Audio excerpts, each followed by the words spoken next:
রবীন্দ্রনাথের সঙ্গে আমার সম্পর্ক মানে সরাসরি রবীন্দ্র কাহিনী, সেটা চোখের বালি থেকে, চোখের বালির নৌকোডুবি। চিত্রাঙ্গদার গল্পটা এই জন্য আমার কাছে বিশেষভাবে প্রাসঙ্গিক যে এতে কেবল রবীন্দ্রনাথ নয়, এতে মহাভারতও আছে।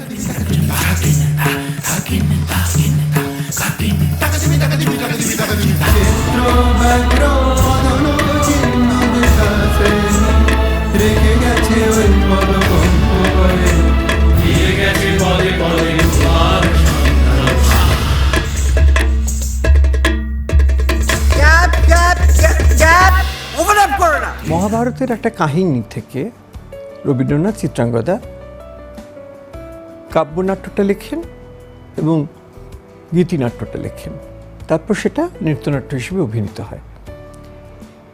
এই নৃত্যনাট্যটায় বা গীতিনাট্যটায় এটাই আমার প্রধান বেসিক টেক্সট। শিক্ষা করলেন যুদ্ধবিদ্যা, রাজদণ্ডনীতি,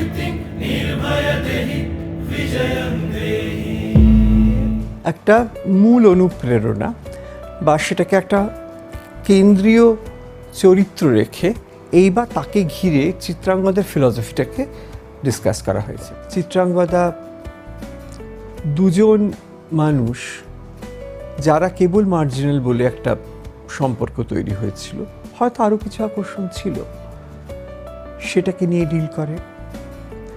সেই সম্পর্কের ওঠা পড়া, তার ভেতরকার ভায়োলেন্স, কারণ যে কোনো প্রেম, যে কোনো যৌনতাই তো এক ধরনের একটা ভায়োলেন্স নিয়ে আসে, সেই ভায়োলেন্সটাকে ডিল করে। আমার চরিত্রটা যে বাবা মা, যেটা দীপঙ্কর দেব অনুসরণ করেছেন, এবং এটা আমার মনে হয় ওদের খুব সূক্ষ্ম ডেলিকেট একটা সুন্দর কাজ।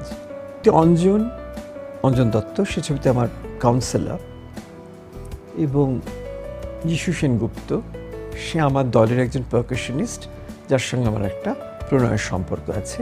অঞ্জনের সঙ্গে সম্পর্কর কেমিস্ট্রিটা পরিষ্কার করে বোঝা যায় না, কিন্তু তার মধ্যে একটা কিউরিওসিটি লুকিয়ে থাকে।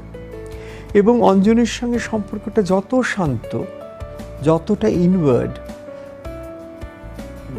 যিশুর চরিত্রটার সঙ্গে সম্পর্কটা ততটাই ভলাটাইল।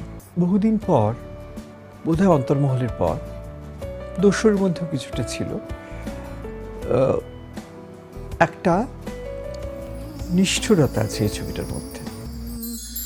লাগলো লাগলো চোখে।